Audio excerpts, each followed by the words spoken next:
Hello à tous, c'est Maxime. On se retrouve comme chaque mercredi à 10h dans ce podcast qui a pour vocation à éclairer et faire gamberger les entrepreneurs qui l'écoutent.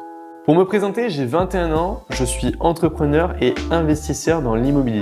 Et au quotidien, j'accompagne aussi des entrepreneurs comme vous à investir dans l'immobilier. En effet, j'ai un accompagnement qui aide les entrepreneurs à investir dans leur premier investissement locatif de A à Z et il est garanti au succès de l'opération. Juste avant de vous laisser avec l'épisode du jour, je tenais à remercier Blanc et son cofondateur Simon qui m'accompagnent sur le podcast. Blanc, c'est un compte bancaire qui facilite la gestion financière des indépendants. D'ailleurs, Simon est intervenu lors du 11e épisode du podcast que je vous invite évidemment à écouter après cet épisode et que vous pourrez retrouver sur toutes les plateformes d'écoute. Vous êtes aujourd'hui des dizaines d'auditeurs à avoir testé Blanc et à en être pleinement satisfait, à avoir une application qui vous aide sur votre gestion financière au quotidien et je vous remercie d'ailleurs pour les retours que vous avez faits. Pour tous ceux qui ne sont pas encore inscrits, je vous invite à consulter le site de Blanc, www.blanc.app. Et dans cet épisode, je reçois Martin, le fondateur de Merle. Merle, c'est une entreprise de mobilier haut de gamme qui veut révolutionner son marché. À travers ce podcast, Martin nous partage aussi sa vision personnelle du monde de l'entrepreneuriat. On se retrouve à la fin de l'épisode. Bon visionnage!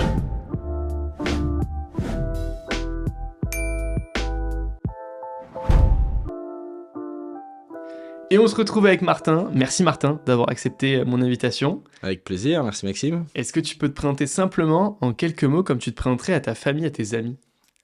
Alors je me présenterai pas comme ça à ma famille parce que je commencerai par dire que je suis marié à quelqu'un que je connais pas. Je m'appelle Martin, j'ai 30 ans, je suis fraîchement marié depuis presque un an, futur papa de 2 petits jumeaux qui vont arriver bientôt. Ah oui, ça c'est un gros projet ça. Ça c'est des gros projets, ouais.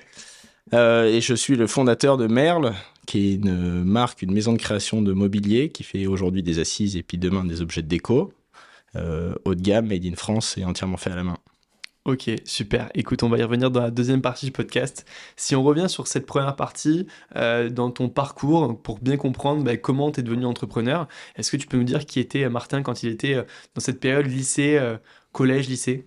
Martin, période collège-lycée, il était un peu perdu. Il savait pas trop pourquoi il était là. C'était quelqu'un qui était pas bon, mais qui était pas mauvais non plus, qui était parfois performant, parfois vraiment pas performant, dans à peu près toutes les matières, plutôt scientifique, mais pas que. Et qui savait déjà à l'époque qu'un jour, il ferait des trucs qui le font marrer. Voilà. Ok, donc tu savais déjà que tu voulais être entrepreneur? Ouais, j'ai toujours su. Je suis un peu d'une famille d'entrepreneurs, une famille d'ingénieurs, inventeurs. Ça, j'ai toujours su que je serais entrepreneur. Ok. Et à ce moment-là, tu vas faire quoi comme études supérieures après le lycée? Donc, t'es plutôt bon à l'école? Alors moi, je suis plutôt bon, mais je suis pas excellent. Ok. Et à l'époque, j'étais extrêmement tiraillé quand j'étais au lycée, parce que tout mon collège-lycée, j'ai dit que je voulais être joaillier.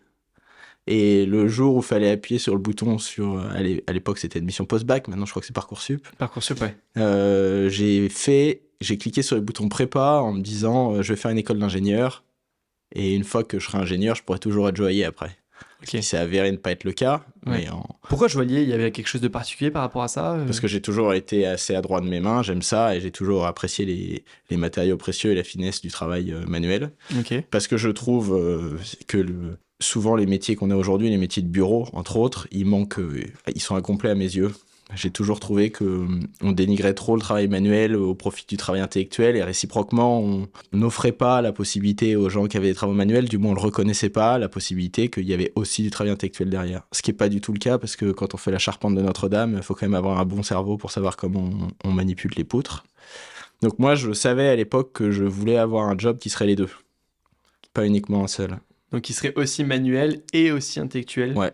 Donc ça allie un petit peu ces deux aspects-là. Ouais. Du coup, t'as fait quoi après le lycée? Donc moi je suis parti en prépa, en filière PTSI-PT, donc physique techno, au lycée Chevrolier à Angers, où j'ai fait mes 2 ans de prépa, et puis après j'ai intégré l'école des arts et métiers à Angers, qui était ce que je voulais faire dès le lycée, parce que c'était à mes yeux une école qui était à la fois d'un excellent niveau académique et très orientée sur la matière. C'est en résonance avec mon côté matérialiste. Dans le bon sens du terme matérialiste. Hein. Et j'ai fait mes 2 années aux arts et métiers. Et ma 3e année, j'ai fait un master en échange. Enfin, j'ai fait un 2e master en parallèle aux États-Unis, en supply chain à Atlanta.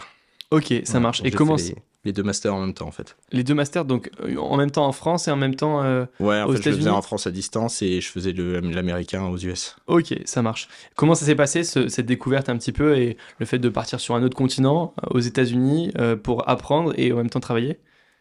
C'est trop bien. J'ai Ouais. adoré. Je lui ai fait plein de copains de cultures différentes. J'ai appris l'espagnol et j'ai perfectionné mon anglais.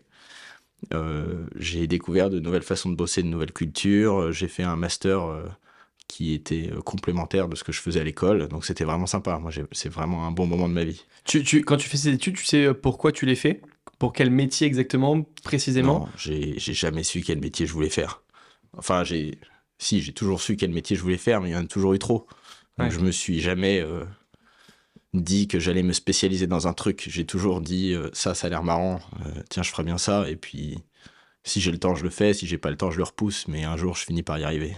Ok. Tu t'as appris quoi en fait de ces études-là, ces études supérieures? Qu'est-ce que ça t'a appris et de quoi tu te sers aujourd'hui dans ton quotidien? Alors moi, je me sers beaucoup. Un truc qu'on m'a toujours dit quand j'étais étudiant qu'on ne te servira jamais. On dit de toute façon, les cours, ça sert à rien. Ben moi, je les ai tous gardés et je m'en sers tout le temps. Ok. Et je sais pas pourquoi, ça paraît peut-être bizarre, mais je m'en sers tout le temps. Je me rappelle de mes cours, je me souviens de ce que j'y ai fait, ce que j'y ai appris. Il y a plein de trucs, évidemment, dont je me sers jamais et tout ça, mais il y a plein de trucs que je pensais inutiles, dont je me servais. Genre, je sais pas, de la science des matériaux, de la mécanique. Régulièrement, je fais des calculs de trigonométrie, ça paraît bizarre, mais voilà. C'est, déjà, donc, mon enseignement, je m'en sers beaucoup. Aussi, on se sert aussi de ses potes, hein. C'est cool d'avoir une vie sociale, c'est pratique à la fois pour la vie personnelle et puis c'est pratique pour le boulot. Je trouve que c'est un sujet dont on parle pas souvent quand on fait des études, c'est que, à mes yeux, c'est important de faire des études de bon niveau parce que c'est pendant ces études qu'on rencontre le plus de gens. Forcément, et qui ont du coup un bon niveau, elles aussi, techniquement, etc., dans ce qu'ils vont pouvoir t'apporter. Et Ouais. c'est le réseau finalement que tu achètes aussi en faisant des bonnes études. Ouais, alors sans même acheter le réseau, c'est surtout si c'est le moment de te faire des potes, il faut se faire des potes qui se ressemblent. Parce que c'est le moment où on en voit le plus, on rencontre le plus de gens. Donc si on est un peu malin, ou si on est un peu bosseur, ou si on est passionné par un sujet en particulier, je pense que c'est pendant ces études qu'on rencontre les gens qui partagent les mêmes valeurs, les mêmes capacités ou les mêmes talents. Et donc je trouve ça bien, quand je dis de bon niveau, ça veut dire dans lesquels on est vraiment fait pour ça. Et ça, je trouve ça bien, parce que du coup, ça forge des amitiés pour toujours. T'es resté pote avec des personnes que t'as connues durant cette période-là d'études supérieures, de prépa, ou même ce master aux États-Unis? Ah oui, oui, bien sûr. Bah, tu vois, je me suis marié il y a pas longtemps et j'ai des copains qui sont venus des États-Unis alors que ça faisait 5 ans que je les avais pas vus parce qu'ils pouvaient pas rater l'occasion. Ouais. Et moi, j'ai fait pareil 3 ans plus tôt. Donc, ouais, ouais, ouais. Ok, donc tu les revois toujours. Et tu t'es associé avec des personnes. Enfin, je sais que t'es associé sur plusieurs projets. Est-ce que tu t'es associé avec des personnes que tu connaissais, pareil, de ces moments-là d'études supérieures? Non. Non. J'ai un cousin avec qui je suis associé sur Merle Ouais. et c'est tout. Ok, Enfin, ça marche. j'ai toujours associé des potes, mais jamais dans le cadre. Jamais des potes de boulot. Des Jamais potes des potes d'études. Pardon. d'études supérieures. Ouais. Ok, ça marche. Une fois que tu finis ce master-là aux États-Unis, Ouais. tu rentres directement en France ou pas? Donc moi, je finis ce master aux États-Unis et je suis un peu perdu sur ce que je veux faire. En fait, je fais un master en supply chain et logistique. On est 50 dans la classe. Sur les 50, il y en a peut-être 30 qui vont bosser chez Amazon. Ouais. Et moi, je regarde ça en me disant, ah non, mais moi, non, ça me fait chier.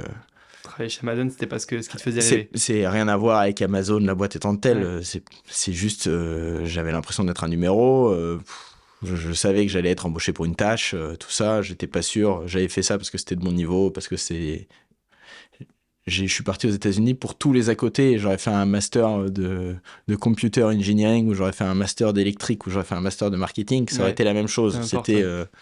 80% de ce que je retiens. C'est pas. Enfin, je retiens le contenu de ma formation, mais j'aurais pu faire n'importe quoi là-bas. Pour moi, la valeur que j'y ai trouvée, c'est les gens, apprendre les langues, à découvrir les cultures, découvrir des nouvelles façons de bosser. Quand on parle une nouvelle langue, on a une nouvelle façon de penser et du coup, ça crée des nouvelles tournures d'esprit. Donc, on réfléchit différemment. Tout ça, c'est très enrichissant. Donc, moi, je vois ça, je me dis, bah non, je vais pas finir chez Amazon. Et puis après, si c'est pour faire de la grande distribution aux États-Unis, déjà que la grande distribution en France, c'était pas mon truc. Alors, aux États-Unis, non. Ok. Donc je sais pas ce que je vais faire et je me dis tiens, j'irais bien faire un petit tour en Amérique latine. Voilà, pour perfectionner mon espagnol et pour prendre des vacances et pour avoir 3-4 mois le temps de savoir ce que je veux faire. Ouais, donc c'est dans un objectif de repos plus que de finalement travailler là-bas en Amérique latine. Bah ouais. Plutôt de Ouais, vacances. Bah, Ok. je m'étais dit si je trouve un boulot, j'y reste, mais clairement, enfin, faut pas se leurrer. Si on part sans rien connaître dans une auberge de jeunesse à l'autre Ouais. bout du monde, on trouve pas de boulot. Ok. Puis je suis pas tellement cherché non plus. Voilà. Donc je suis parti, j'ai fait mon tour. Non, pardon, je suis rentré en France Ouais. à la suite de ça pour gagner un petit peu d'argent. Alors j'avais gagné un peu de sous aux États-Unis parce que j'avais fait une ou deux missions de conseil en freelance. Donc ça m'avait fait gagner un peu de sous. Je suis rentré en France, le temps de planifier mon voyage, revoir un peu ma famille et remplir la bourse pour pouvoir partir 5-6 mois. Là, j'étais ouvrier agricole dans les vignes, j'ai fait les vendanges et les vinifications et des travaux d'ouvrier. Ok. Et après, je suis parti en Amérique latine 5 mois. Ok. Je suis rentré en 2017, fin 2016, 2017, mai 2017. Et j'ai commencé à bosser en octobre 2017. Ok. Voilà, Ça dans un marche. cabinet de conseil. Ouais. Et en Argentine, est-ce que pardon, en Amérique latine, oui, tu fais une activité, tu fais quelque chose de particulier? Alors moi, en Amérique latine, au début, je m'étais dit que j'allais prendre des vacances. Mm. Et puis, au bout de 3 jours de vacances, j'ai trouvé que les vacances, c'était trop long. Donc, j'ai appelé tous mes copains latinos que je m'étais fait aux États-Unis. Je suis tous allé les voir. J'ai commencé à habiter chez eux et tout ça, à rendre service à droite à gauche aux frères, aux cousins, aux pères, ou je sais pas quoi. Donc, je me suis retrouvé à bosser un mois chez un architecte en Colombie qui faisait de la restauration de maisons coloniales. Génial. Je me suis retrouvé dans un club de surf pendant 3 semaines au Pérou. Voilà, des trucs comme ça. C'était pas la grosse activité non plus. Hein. Ouais. Et j'ai fait un truc qui m'a toujours plu et qui fait écho avec la joaillerie, c'est que la Colombie, c'est le pays de l'émeraude.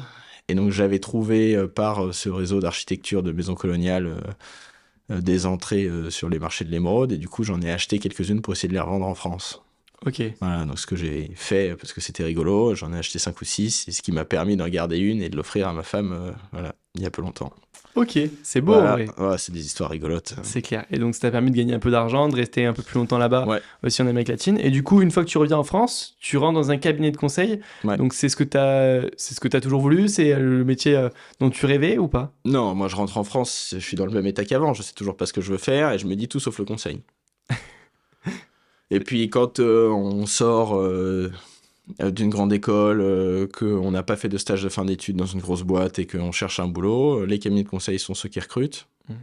C'était le cas. Je sais pas si c'est encore le cas aujourd'hui, c'est un certain nombre d'années que j'en suis sorti, mais en tous les cas, il y a 6 ou 7 ans, c'était comme ça. Et au bout de 3-4 mois à avoir soit pas de propositions, soit quelques propositions, mais qui me paraissaient vraiment pas top, je finis par signer dans un cabinet de conseil qui était très sympa, qui s'appelait Argon & Co, et qui faisait de la performance des opérations, donc, et principalement de la logistique, de la supply chain, donc exactement ce que j'avais fait pendant mes études. Ok. Et donc, ça t'a plu quand même, cette activité dans le J'ai cabinet de trouvé que conseil? l'ambiance était extrêmement sympa, j'ai Ouais. trouvé que les méthodes du conseil étaient très formatrices, mais je manquais de cette espèce de liberté d'action qu'on trouve dans l'entrepreneuriat avec laquelle j'ai toujours vécu. Voilà. Ok. C'est un cadre, le conseil, c'est, si je dois le décrire, je pense que c'est un cadre qui est parfait, qui est vraiment parfait pour les gens qui sont doués, qui sont organisés, qui calculent vite, qui pensent bien et qui sont vraiment dans le moule. Ouais. Ce qui est vraiment pas mon cas. Et moi, à chaque fois que je l'ouvrais et qu'on me demandait mon avis, je disais naturellement ce que je pensais et naturellement, ça posait problème, quoi. Ouais. Et je faisais pas exprès et pour moi, c'était un peu une souffrance. Donc, j'ai toujours vécu le cabinet de conseil comme soit ça se passe vraiment très bien, je surperforme, soit ça se passe vraiment très mal. Et moi, tout ce que j'ai voulu dans ma vie, c'était être très normal pour qu'on puisse me foutre la paix et pour que je puisse faire d'autres trucs à côté. Voilà. Et donc, moi, je vois, par exemple, ma relation avec mes collègues, certains me prenaient pour un fou. Avec mon premier salaire, j'ai acheté un tableau. Je me suis endetté parce que j'ai acheté un tableau qui était plus cher que le montant de mon salaire. Donc, j'ai emprunté de l'argent, j'ai acheté un tableau, j'ai remboursé assez vite. Et après, avec mon 3e ou 4e salaire, j'ai acheté des actions de start-up. Donc, je me suis réendetté. Je suis probablement le seul mec qui s'endette auprès de sa famille pour acheter des actions de private equity, quoi. Ouais, c'est clair. Mais bon, c'était marrant, voilà. Et je regrette pas, et enfin, je suis même super fier d'avoir fait ça, ça se passe bien, ça m'a ouvert un réseau, ça m'a fait rigoler, ça m'a permis de changer d'air, plein de qualités et tout ça. Ok. C'est des bons événements, mais c'est vraiment pas, c'est vraiment pas la moyenne des consultants qui fait ça, quoi. Ah non, c'est clair. Je suis pas sûr que j'en connaisse d'autres qui font ça, en tout cas, d'acheter un tableau avec leur premier salaire. Et du coup, tu restes combien de temps dans ce cabinet de conseil? Je reste 3 ans. C'est quoi qui te pousse à partir finalement au bout de 3 ans? Alors moi, déjà, dès le jour 1, je savais que j'allais pas rester toute ma vie, Ouais. parce que il s'est passé exactement ce que je te disais tout à l'heure, c'est que moi, le jour 1, c'est hyper mal passé, et le jour 1, c'est hyper mal passé, ouais, le jour 2, c'est hyper bien passé. Mm. Je me suis dit, ah non, je peux pas avoir la montagne russe émotionnelle comme ça dans mon job, c'est pas possible. Donc je savais que ça allait pas être éternel. Ma deuxième mission, c'était un succès majeur, donc ça m'a fait rester. Ma troisième mission, c'était un succès, une défaite cuisante. Ouais, en fait, Ma quatrième mission, c'est très difficile émotionnellement par rapport à l'état psychologique qu'on peut avoir dans des cabinets de conseil. Et c'est peut-être pour ça que les gens restent pas si longtemps que ça. Je sais pas pourquoi les gens restent pas si longtemps que ça, parce que moi, j'ai jamais compris vraiment les gens, comment ils fonctionnent. Mais non, moi je suis pas resté parce que j'ai fini ce trop d'émotions ou ce trop pas assez d'émotions, enfin ce déséquilibre entre ma personnalité et ce qui était attendu de moi faisait que à bout d'un moment j'ai burné. Ouais. Je me demandais vraiment ce que je foutais là. J'ai remis toute ma vie en cause jusqu'au jour où ça m'a permis de complètement me détacher émotionnellement de mon boulot. Et paradoxalement, le jour où j'ai burné, le jour où j'ai réussi à être détaché complètement émotionnellement de enfin, j'en avais strictement plus rien à faire de si mon chef m'aime bien ou même pas. Et ce jour-là, je me suis dit, c'est maintenant qu'il faut entreprendre parce que si j'ai cette capacité-là à juste plus en avoir rien à foutre, ça va être beaucoup plus simple, quoi. Ok. Et du coup, si tu montes directement Merle ou t'as un autre projet juste avant? Donc là, à ce moment-là, je me dis, je vais retourner à mes premières amours, que sont l'artisanat. J'ai quitté mon job 2 jours avant le premier confinement. Ok. La veille du premier... Enfin, 2 jours avant que ce soit annoncé, donc 5 jours avant. La veille de l'annonce, je m'installe chez mes parents qui habitent en Bretagne. Je m'installe chez mes parents qui habitent en Bretagne en me disant, c'est bon, on est en avril ou en juin, j'ai pas besoin de chercher un boulot jusqu'à septembre. Je vais voir si je peux pas devenir artisan du bois. J'avais bossé un peu chez un ébéniste quand j'étais lycéen. Je faisais de la restauration, je faisais de la restauration des vernis et tout ça. Ok. Ça m'a toujours plu, le travail du bois, j'ai fait plein de trucs autour de ces métiers-là. Ouais. Et donc j'ai transformé leur garage en atelier. J'ai fabriqué tout un atelier complet, tous les outils, tous les machins. J'y ai passé 4 mois. Et au bout de 4 mois, j'ai dû finir. Ouais, c'est ça, j'ai fini en juillet, quelque chose comme ça. Ouais. Je finis l'atelier, je mets le dernier coup de pinceau et là je dis c'est mort. Je veux pas passer de ma vie tout seul dans un garage. Ouais. Et là je me dis, je sais pas si c'est moi qui me dis, ou si c'est un moment où je l'ai entendu, je sais pas dire, mais il y a cette phrase auquel je pense tout le temps qui dit si tu fais de ta passion ton métier, tu seras jamais bon parce que tu voudras jamais faire tout ce qu'implique ton métier qui est pas ta passion. Ouais.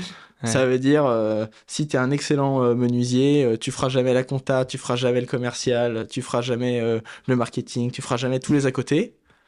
Et donc moi qui savais que je voulais être entrepreneur, je me suis dit bah je vais trouver un business que j'aime bien, qui est pas ma passion, mais que j'aime bien.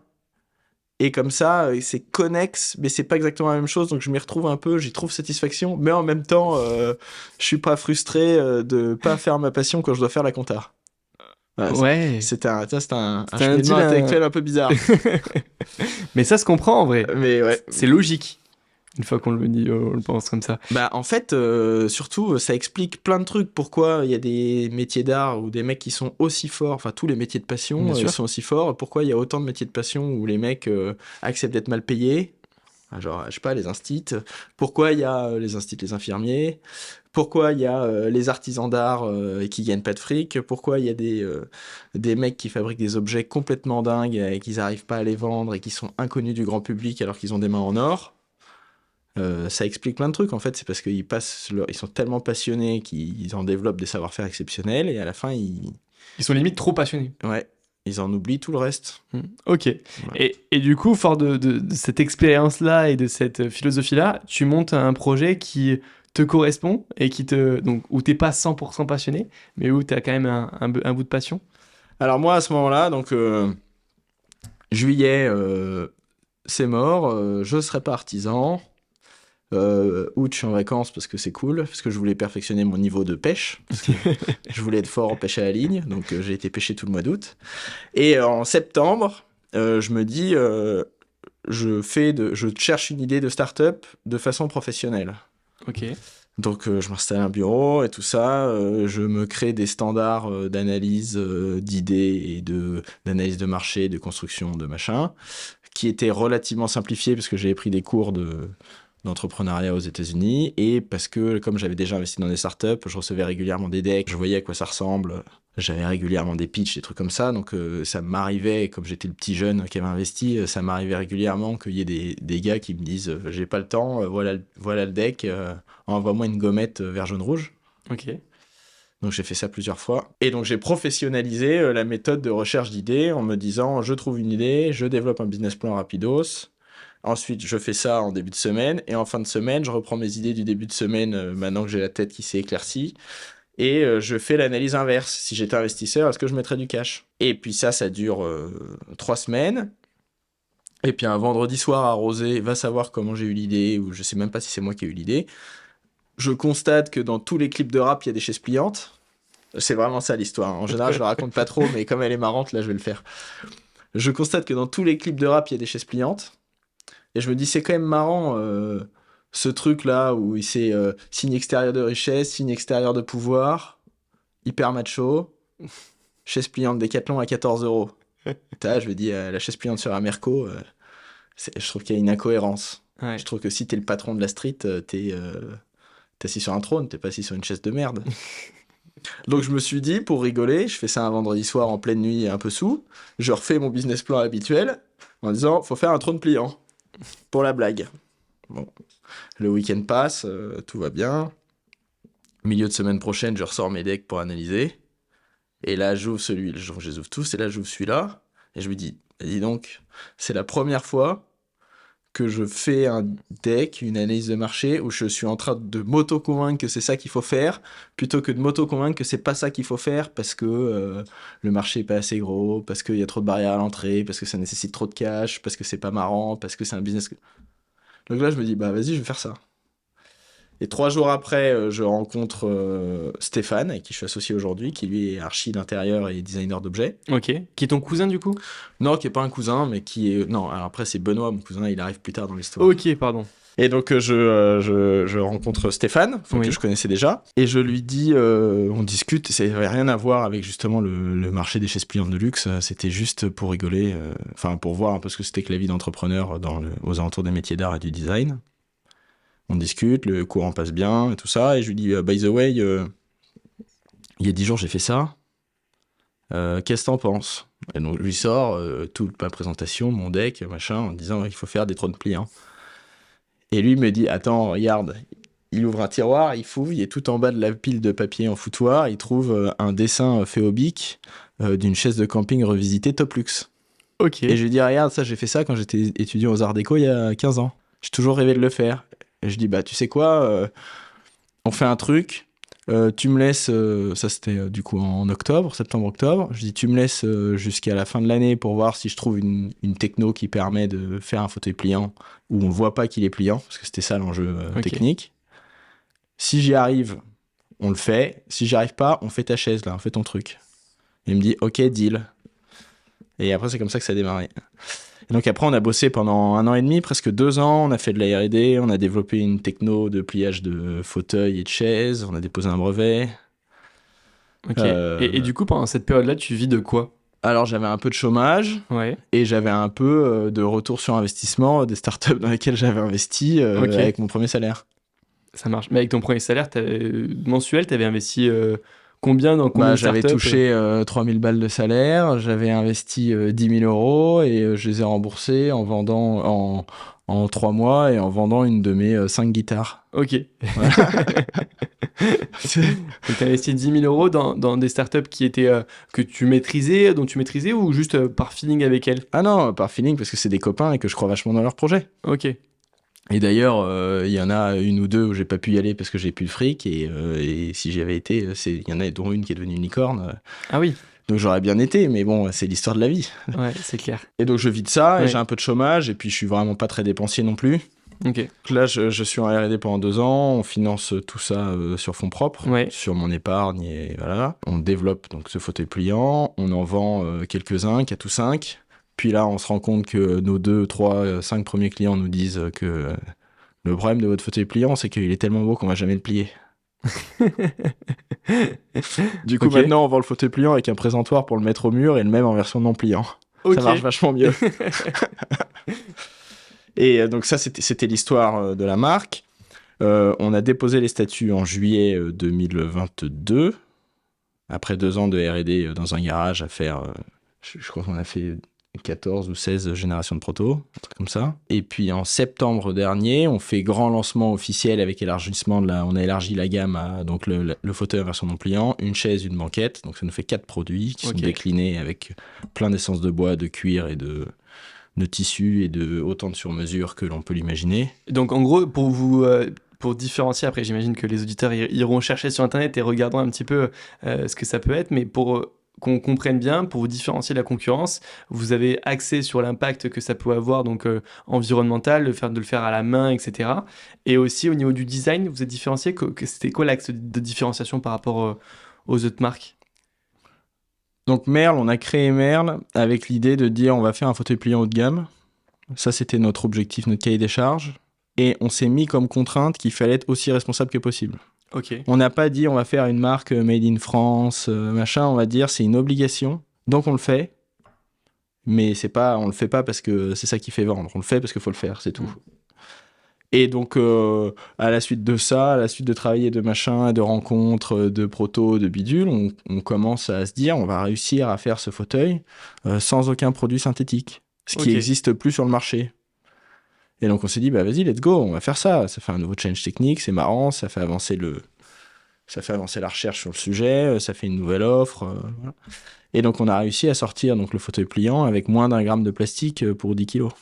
Moins d'1 gramme de plastique pour 10 kilos. Ouais, plastique, on compte les cols, les vernis et les fils. Ok. Voilà. Et aujourd'hui, c'est un produit que vous sortez à quel tarif, à quel prix pour comparer avec d'autres marques? Donc aujourd'hui, on a 4 produits, on a 4 typologies de produits. On a une chaise qui s'appelle Dory qui est à 980 € TTC. Ok. Et ça va jusqu'à notre fauteuil, notre best-seller, c'est le fauteuil Galatée non pliant qui lui est à 2950. Ok. Voilà. Et en version pliant, il est 1000 € plus cher. Ok. Mais du coup, celui qui marche mieux, c'est celui qui est non pliant. Oui, bien sûr, ouais. Enfin, okay. c'est pas le même public, c'est-à-dire qu'il y a des gens qui veulent s'asseoir et il y a des gens qui veulent collectionner. Ouais. Voilà. Donc c'est un choix. Voilà. Okay. Mais on refera des fauteuils pliants plus abordables et plus simples à plier, déplier. Parce que c'est pareil, c'est un challenge technique, c'est marrant, on a envie de faire avancer ce sujet-là. Quand j'ai regardé l'idée de faire un fauteuil pliant, on a vu que le dernier gars qui avait inventé un fauteuil pliant, c'était un Japonais en 1974. Ouais. On s'est dit, c'est quand même dingue, on parle de design partout, tout le monde aime la déco, le rayon chaise pliante chez Decathlon, je sais pas si vous avez vu la taille que c'est, et il n'y a pas un designer qui s'est penché sur le sujet depuis les années 70. C'est incroyable quand même. Ouais, c'est dingue. Ça paraît être une idée, moi, complètement abstraite pour moi, de me dire on part sur un projet comme ça. Et finalement, c'est génial parce qu'on voit l'intérêt que ça a. Aujourd'hui, vous avez fait combien de ventes, combien de volumes? On peut en parler un petit peu, de savoir combien, finalement, vous avez vendu de chaises. Oui, on peut en parler. Alors nous, notre difficulté, on vend, depuis septembre, on a fait notre grand lancement, on a fait à peu près 100 000 € de chiffre d'affaires en 4 mois. Ouais. Notre principale difficulté, c'est sur le B2C, les temps de conversion. Évidemment. C'est-à-dire qu'on ne change pas tous les jours sa déco et ça prend un peu de temps de dire qu'on va passer d'un fauteuil Ikea à un fauteuil Merle.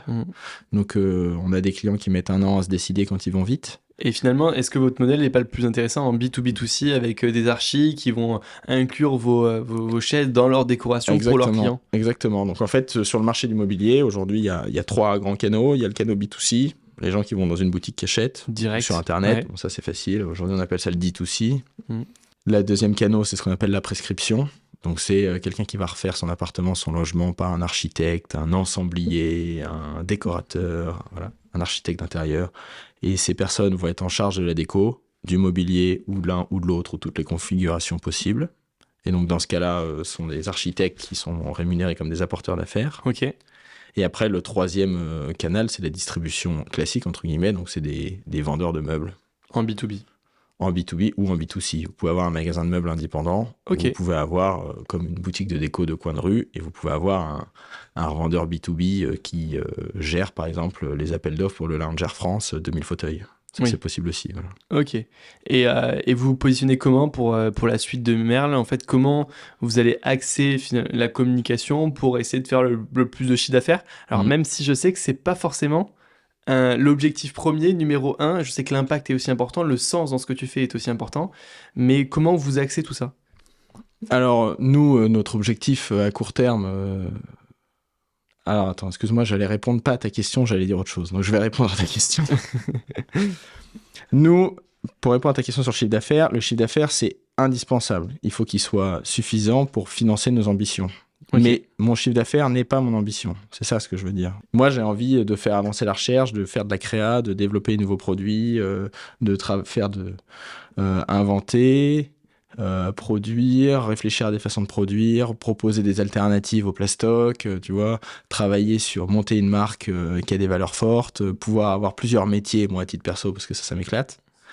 Et je pense que le chiffre d'affaires et la conclusion doit être une conséquence de mon travail bien fait. Voilà. Ok. Donc moi, ce que je veux faire, c'est je veux pouvoir faire plusieurs métiers parce que ça m'amuse, sur plusieurs axes de développement qui sont globalement des ambitions ou des vocations personnelles ou pas personnelles. Par exemple, je pense qu'il faut mettre le paquet aujourd'hui sur sortir le plastique du mobilier. Ça me paraît quelque chose d'absolument évident. C'est pas du tout ce qu'on entend sur le marché. Déjà, on commence à l'entendre un petit peu sur les vêtements, mais tu vois, c'est pas encore quelque chose de vraiment très répandu et de normal. Moi, je pense qu'il faut le faire sur le mobilier. Donc, je le fais. Et si j'y arrive, je serais fier de me dire que je l'ai fait. Voilà. Et si ça m'a fait gagner de l'argent, ça m'enrichit, ce sera une conséquence de mon succès. Mais en même temps, il faut quand même que ça rapporte de l'argent pour que ça s'autofinance, parce que c'est la différence entre un business et une asso, quoi. Et moi, je suis pas une ONG. Donc, mon chiffre d'affaires, ma croissance, mon commercial, mon marketing, je le pilote tous les jours, je pense exactement pareil que quelqu'un qui cherche à maximiser son chiffre d'affaires. La seule différence, c'est que moi, j'ai en tête aujourd'hui une vision long terme de ce que je veux faire, en me disant, je le fais pas parce que c'est ça qui m'amuse, c'est mon objectif, je le fais parce que c'est un moyen pour atteindre mes ambitions.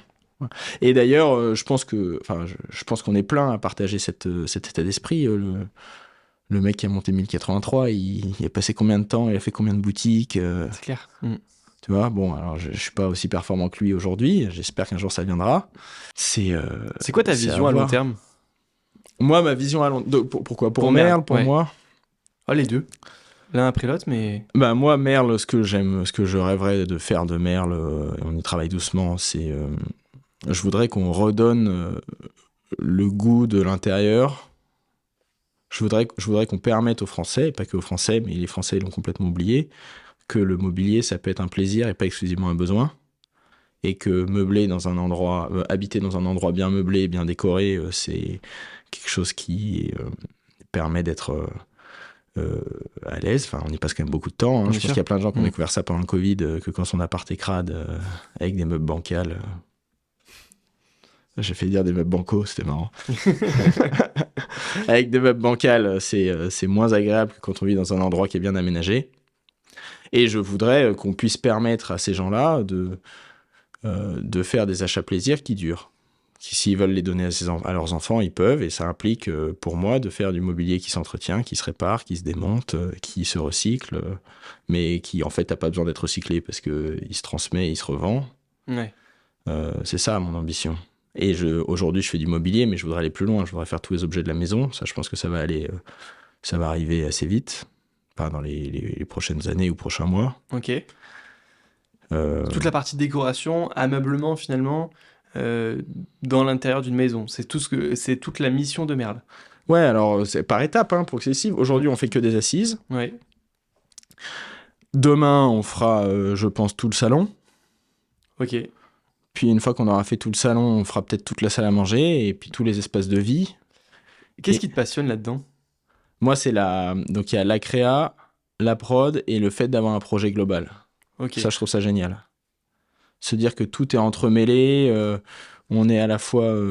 Je trouve que finalement, il faut être très spécialisé sur le multitask pour avoir ce métier-là, et moi, j'aime bien.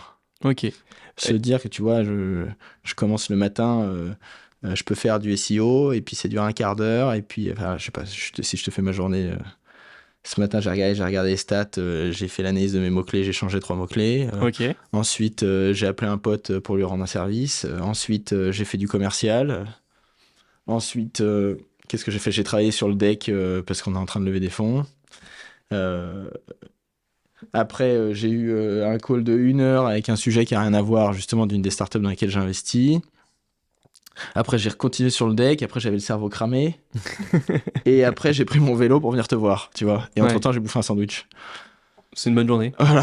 On a aussi bouffé un sandwich à midi. Voilà. Et, Ok. et ça m'arrive. Et là, c'est une journée sans prod. Et c'est une journée... Ah si, j'ai eu un rendez-vous avec un distributeur aussi.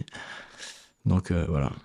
Et puis parfois, on a du SAV, parfois on a des clients, parfois on a de la prod, parfois on a du sourcing, parfois on a C'est de clair l'achat que bois. l'avantage d'être entrepreneur, C'est c'est que génial. c'est hyper différent. Ouais. Les journées se ressemblent pas. Comment tu gères aujourd'hui ton association? Donc vous êtes 3 sur le Ouais. projet Merle. Comment ça se passe avec vous? Est-ce qu'il y a chacun qui a un rôle bien prédéfini? Est-ce que vous faites tous un peu tout dans la société? Et comment ça se passe l'organisation? Au moment de lancement de la collection en septembre, on a fait rentrer un 3e associé, Benoît, qui est mon cousin. Et donc maintenant, nous sommes effectivement 3, et chacun de nous 3 a une double casquette. Ok. Donc Stéphane, ce que je disais tout à l'heure, est archi d'intérieur et designer d'objets. Benoît est ingénieur architecte. Et moi, je suis ingénieur ébéniste, en gros. Ok. Donc on a chacun notre truc, chacun notre spécialité. Stéphane, il a un coup de crayon magique. C'est le genre de choses, je sais même pas que ça existe. Quand on faisait les dessins sur les fauteuils, moi je travaillais pendant des semaines et des semaines à faire des dessins, faire en sorte que ça marche, des mécanismes et tout ça. J'arrivais avec 2-3 trucs tout packagés en me disant tu préfères option A, option B, option C. Et moi j'étais persuadé que ça allait être une des 3. Et il m'en sortait une qui était exactement celle que je trouvais la plus moche. Et il me dit non mais il faut juste rajouter une courbe là. Comme ça, avec un trait oblique.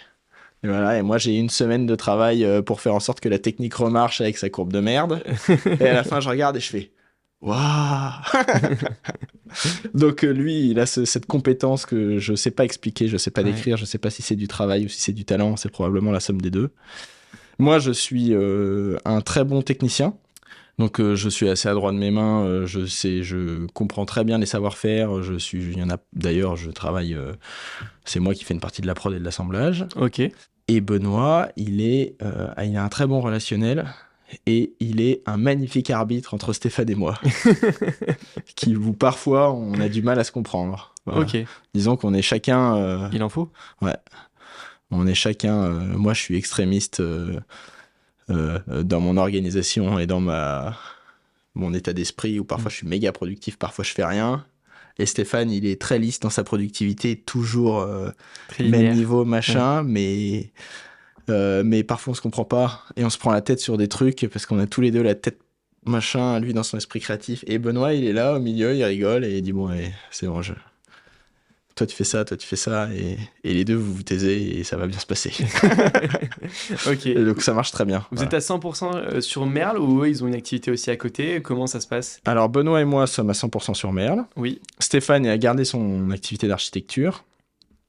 Et il a monté il y a quelques années aussi une autre marque de mobilier qui s'appelle Principe, qui elle est plus sur du rembourré. Canapé, fauteuil, donc des assises aussi, qui est un peu plus au design. Nous, on dit que c'est du design un peu plus consensuel. Ok. Ça veut dire que c'est des formes un peu plus habituelles, c'est moins... il y a moins de recherche et développement technique derrière, il y a plus de recherche de travail de forme. D'ailleurs, ça me fait dire que tout à l'heure, j'ai pas fini de répondre à ta question sur le processus créatif, Bien sûr. qui me faisait dire que comment est-ce qu'on arrivait à cette esthétique sur Merle, souvent c'était pour des raisons techniques et pas pour des raisons de recherche esthétique. Et que c'était une des raisons qui faisait que esthétiquement on se différenciait du marché, qui est que nous on part d'un cahier des charges technique avec une solution technique pour arriver à un produit, alors que souvent aujourd'hui le marché parle d'un designer artiste, entre guillemets, qui réfléchit une technique, une forme, et ensuite, qui réfléchit, oui, du coup, une forme, une esthétique, et qui, du coup, la technique vient en support à cette forme. Okay. Et d'ailleurs, ça se voit souvent dans le mobilier rembourré, parce que souvent, il est tout rembourré, justement parce que ça permet de cacher la technique. Ouais. Alors que nous, on fait l'inverse. Nous, on part de la technique pour obtenir, et ensuite, on l'améliore pour qu'esthétiquement, elle soit aussi belle que possible, et on l'assume. Ok. Donc, on la laisse visible, on l'assume, quoi. Ouais.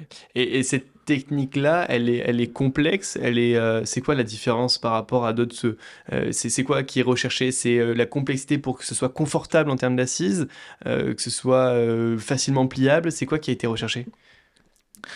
Ça dépend, on a des cahiers des charges par produit, donc par exemple quand on fait un fauteuil pliant, on a dit qu'on voulait un fauteuil, donc ça veut dire qu'il faut qu'on puisse s'asseoir dessus, qui était transportable, donc ça veut dire qu'il devait tenir dans un tube de 20 cm de diamètre et peser moins de 10 kg ou 12 kg parce que c'était machin, il fallait qu'il soit fabriqué en France sans produits synthétiques, et il fallait qu'il ait une esthétique, qu'il a une valeur perçue luxe et qu'il ait une esthétique, luxe ou haut de gamme en tous les cas, et qu'il ait une esthétique différenciante. Ok. Donc on est juste parti de ça. Et après, à partir de ça, on fait des ramifications et après tous les cahiers des charges sont pas tous comme ça. Tu vois, on a sorti une banquette. La première, on l'a faite en cuir parce que l'objectif c'était d'élargir la gamme vers la banquette qu'on n'avait pas pour nous ouvrir les marchés, notamment de l'hôtellerie avec les pieds de lit, les choses comme ça. Et tout en valorisant les chutes de cuir des fauteuils. Ok. Et donc, on a cherché une esthétique qui permet de travailler avec des morceaux de cuir de pièces différentes, de formes différentes, parce que la vache, en fonction de si elle est grande, elle est petite, elle est rousse, elle est machin, ou elle a pris un barbelé ou une piqûre de guêpe, elle a pas le cuir n'est pas le même. Et donc, l'objectif, c'est comment est-ce qu'on peut réussir à faire une esthétique qui soit à la fois de la série et de la pièce semi-unique, entre guillemets, en valorisant nos chutes pour pas avoir de pertes. Ok, ça marche. Voilà, donc on travaille comme ça. Donc sans perte finalement et en essayant de jeter le moins possible sur ce que vous faites. Ok. C'est quoi l'objectif, toi personnellement, que tu as avec Merle? C'est-à-dire que tu nous as parlé de l'ambition du groupe, finalement. Tu m'as parlé juste avant du podcast potentiellement d'une fusion avec donc c'est Stéphane? Ouais, donc la marque principe dont on parlait qui fait le mobilier plus consensuel, entre guillemets, et plus abordable, on est en train de rassembler... de garder les deux marques indépendantes, mais de les gérer ensemble.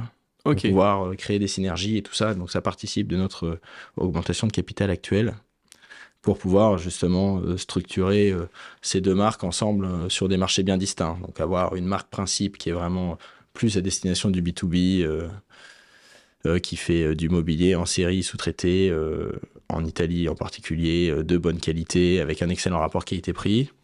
Plutôt à destination des architectes, des bureaux, des hôtels, voilà. Et une marque B2C qui serait Merle, qui est extrêmement branchée sur la R&D, qui est très engagée pour le Made in France et pour le respect de la planète dans la mesure du possible, et qui est désirable et qui fait des produits de recherche et développement désirables. Ok. Et vous avez commencé à recruter, vous êtes pour l'instant seul? Pour l'instant, on est 3. Ouais. Donc on est 3 là, et puis on recrutera dès que la levée de fonds sera faite. Ok, donc on en parlait, du coup tu me teasais un petit peu la levée de fonds. C'est quoi l'objectif de cette levée de fonds? Donc l'objectif de la levée de fonds, c'est il y a 4 axes. Le premier, c'est structurer l'équipe commerciale. Ok. Pour nous permettre à nous aussi de retourner sur nos métiers où on est bon, à savoir la créa, la prod et la R&D et la conception. Il n'y en a aucun des 3 qui est axé vraiment sur la partie commerciale? Si, aujourd'hui on le fait. Oui. Aujourd'hui c'est nous qui le faisons, on y arrive très bien. C'est juste que... Mais c'est pas votre zone de génie? Objectivement, c'est pas notre zone de génie. Ouais. Et je le dis en toute franchise et humilité. Et le deuxième truc, c'est que C'est pas forcément ce qu'on a envie de faire tout le temps, parce que c'est pas là où on est bon. Nous, on est super fort en prod, en sourcing, en achat, en matériaux. Moi, je suis un ayatollah du bois. J'ai une collection de bois avec plus de 25 essences de bois français. Je pense que je mets au défi un Français de connaître 25 arbres différents. Ouais, c'est ça. Donc, et puis surtout, le développement commercial qu'on adore moyen, nous empêche aujourd'hui, enfin, nous mange du temps sur le développement produit et l'élargissement de la gamme qui, à nos yeux, représente le gros de la valeur de Merles et Principes. Voilà. Il se trouve qu'on a en interne une chance exceptionnelle comparée à la concurrence, qui est qu'on a à la fois la créa avec un compte crayon magique et à la fois un bureau d'études qui est capable de faire en sorte que tous les coups de crayon magique soient fabricables en France. Ouais, c'est clair. Et à des tarifs qui sont raisonnable par rapport à ce qu'est le Made in France aujourd'hui. Donc, parce que les gens qui n'ont jamais acheté de fauteuil, ils s'imaginent que 3 000 € c'est hors de prix. Mais je pense que s'ils vont chercher le Made in France, ils vont voir qu'un matériau et un produit équivalent, c'est 10. On voudrait capitaliser là-dessus, voilà. On voudrait se recentrer, nous, sur quoi on est bon et pas ce sur quoi on est contraint de faire. Donc, premier axe, développer l'équipe commerciale. Tu vois, comme quoi, faire du chiffre d'affaires, je considère quand même que c'est important. C'est clair. Deuxième étape, rapatrier l'atelier à Paris. Ouais. Il est où actuellement ? Il est à côté de Guérande. Ouais, c'est où ? 44 après Nantes sur la côte, en direction de la Baule et tout ça, dans les Marais Salants. Ok. Parce qu'on vient de là-bas, Benoît et moi, et que du coup on avait un petit local. Voilà. Mais l'objectif c'est de rapatrier l'atelier à Paris pour capitaliser à la fois sur arrêter de faire des allers-retours et avoir un good old brick and mortar un peu sexy. Le troisième axe c'est de booster le market et la com, en particulier la presse et les réseaux sociaux. Ok. Tu crois beaucoup dans les réseaux sociaux pour la stratégie de communication de ta boîte ? Je sais pas si je crois dans les réseaux sociaux, mais je crois beaucoup dans la vidéo. Ok. Ça, et je pense que les gens font de la vidéo pour les réseaux sociaux. Enfin, pardon, font les réseaux sociaux et font de la vidéo comme conséquence, et moi je pense qu'il faudrait faire l'inverse. Qu'il faudrait faire de la vidéo, et d'ailleurs on voit les grosses chaînes sur YouTube, les mecs qui sont à part quelques-uns, en général, ils font pas du YouTube pour du YouTube. Ils font de la vidéo parce que ça les éclate. Ouais. Et du coup, ils ont créé des styles, des machins, et ils balancent sur YouTube après. Alors bon, après, moi j'ai pas de chaîne YouTube, donc c'est facile de juger. Mais c'est l'impression que j'ai en tous les cas. Donc moi je crois beaucoup en la vidéo et à la création audiovisuelle. Ok. Après, pour moi, les réseaux sociaux, c'est un canal de diffusion. Donc, ouais. Et il te reste 2 axes, du coup, par rapport à la levée de fonds ? il me reste qu'un. T'en as dit 2 ? Non, j'ai dit 2, j'en ai dit 3. J'ai dit l'équipe commerciale, l'atelier. Ah, l'atelier, c'est l'atelier qui manquait, ok. Ouais. Et après, les réseaux sociaux, communication marketing. La communication marketing. Et le quatrième, je sais plus. Toi, je te le dirai tout à l'heure. Il y en avait 3. Bon, ça va alors, parfait. Et le recrutement, j'imagine aussi, c'est quoi vos objectifs là pour cette année 2024 ? Commencer à avoir vos premiers recrutements ? Excuse-moi, le quatrième, c'est justement se reconcentrer sur la créa pour s'ouvrir sur le marché de la maison et de la déco. Ok, voilà. Ça marche. Oui, donc chacun de ces postes-là nécessite des personnes ou implique des personnes. Donc c'est construire une équipe commerciale, recruter des gens, salariés, stagiaires. Recruter une équipe marketing, moi je suis une bouse, une vraie quiche en création de contenu média et multimédia. C'est moi qui gère le compte Instagram, il est vraiment pas performant. Voilà. Ok. Donc ça c'est de recrutement aussi. La partie atelier, pour l'instant, il se trouve qu'on est 2, Benoît et moi, à maintenant avoir des niveaux d'ébénisterie fine assez avancés, puisque ça fait longtemps qu'on travaille ensemble, qu'on fait des objets ensemble et qu'on a été formé chez des restaurateurs, donc on commence à avoir un petit niveau. Donc ça, pour l'instant, on le garde jusqu'à ce que le chiffre d'affaires nous impose d'embaucher. Ouais, c'est ce que j'ai te demandé, parce que du coup, quand tu vas voir des investisseurs pour ta levée de fonds, est-ce que leur première peur, c'est pas de dire, en fait, si demain il y a du volume, parce que ce qu'ils vont, eux, chercher, des investisseurs, quand ils investissent dans une boîte, c'est évidemment l'impact que ça peut avoir, etc., mais c'est toujours pareil de faire du chiffre et de revendre plus cher, etc. Et qu'est-ce que tu leur vends et comment tu leur réponds à ça ? Je leur réponds qu'aujourd'hui, avec un garage de 16 mètres carrés, on est capable de faire à 600 000 € de chiffre d'affaires par an, en travaillant une semaine par mois. Et que ça, pour répondre à la question du volume, c'est pas une question de j'ai un petit atelier, un gros atelier, j'ai plein d'artisans, j'ai pas d'artisans. C'est comment j'ai conçu mon objet. Et truc idiot, bête, si je fais un truc rembourré, il faut faire une carcasse bois que j'envoie chez le tapissier qui tapisse et qui... Bah, ça fait plus de stock, plus d'encours, plus de lead time, plus de tout, que si je fais une structure bois sur laquelle j'ai imposé un coussin. Ouais, et finalement, où toi, tu maîtrises toute la partie... D'où l'avantage d'être un ingénieur. Ouais, Si on pense le mobilier avec des contraintes techniques, comme ce qu'on disait, ouais. plus qu'avec des contraintes esthétiques, on peut réussir à optimiser. Ok. Donc, c'est pour ça qu'on a 2 marques, en fait. C'est parce qu'on a une marque qui permet de faire du rembourré entièrement rembourré, qui est conventionnel, qui est rassurant, qui est machin, mais ça, on sous-traite.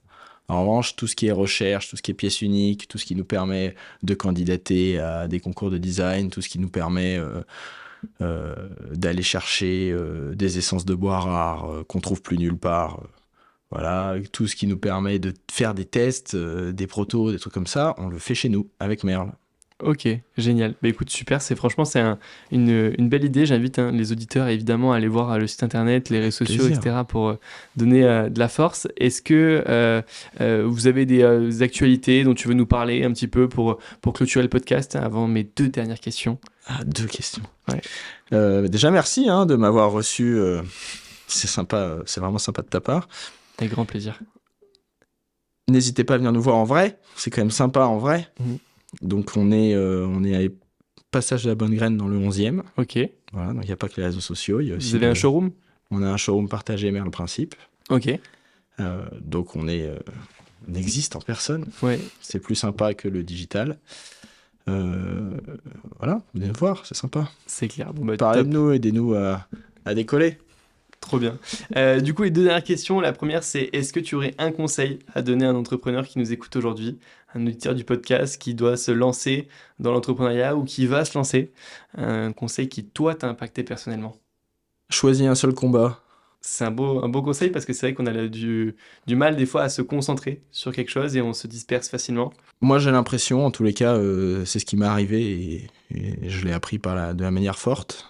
Si tu cumules les objectifs et les ambitions et que tu penses que tu vas faire un produit qui répond à 2 besoins, tu vas mal répondre aux 2. Et si tu réponds bien aux 2, tu vas être frustré parce que les gens vont s'imaginer que tu réponds mal aux 2. Donc choisis-en un, réponds-y et puis réponds au second après. Pas mal. Voilà. Un bon conseil. Donc et ça va avec ce qu'on a appliqué sur Merle. Tu vois, je te disais, je l'illustre avec mon cas parce que moi je l'ai vécu de la manière forte. Dans notre cahier des charges de fauteuil pliant, on voulait faire un truc qui était, sur l'échelle des trucs pas possibles. On voulait faire un truc en France, sans plastoc, fabriqué à la main, alors qu'il n'y a plus de sous-traitant, pliant avec une technologie de pliage brevetée, vendu en direct avec une marque. Bah franchement, Ouais, ça paraissait compliqué. choisis ton truc quoi. Ouais. Enfin moi, si c'était à refaire, je sais pas si je ferais tout ça. Donc la somme de tout ça fait qu'au fur et à mesure du temps, on a dû travailler à simplifier notre discours et à ranger ce qui relève de l'ambition et de ce qui relève de l'argument. Ok. Donc c'est ce qu'on disait tout à l'heure. Par exemple, moi, le Made in France, je le vois comme une contrainte, mais c'est pas un argument. Je le mets quasiment plus en avant. Le sans plastique, j'en parle même plus. Ok. Je le fais pas parce que en fait, aussi triste à dire que ça puisse être, mes clients globalement s'en foutent. Et je veux pas me rajouter la tâche d'évangélisation sur ce truc-là. Donc je le fais par vocation. Ok. Et puis, si jamais un jour, et là on a un dilemme en ce moment, on passe de 1 gramme à 12 grammes, bah, je le ferai avec ma conscience, je le ferai pas avec ma marque. Voilà. Et donc on a fait ça avec le pliant, on a sorti le fauteuil non pliant, on l'a gardé le pliant parce qu'il est là, il a de la valeur, il est marrant, mais bon, aujourd'hui on fait des fauteuils en France et haut de gamme. Voilà. C'est déjà pas mal. Et c'est déjà pas mal, super. Bah écoute, un grand merci à toi. Où est-ce qu'on peut te retrouver si on veut échanger avec toi? Alors on a bien compris, en physique c'est mieux. En physique c'est sympa, Ouais. LinkedIn et Instagram. Allez, super. Merci Voilà. beaucoup. Avec Merci plaisir, Martin. merci Maxime. J'espère que l'interview vous a plu. N'hésitez pas à vous abonner à la chaîne YouTube, à partager, à commenter. Et on se retrouve mercredi prochain à 10h pour un nouvel épisode.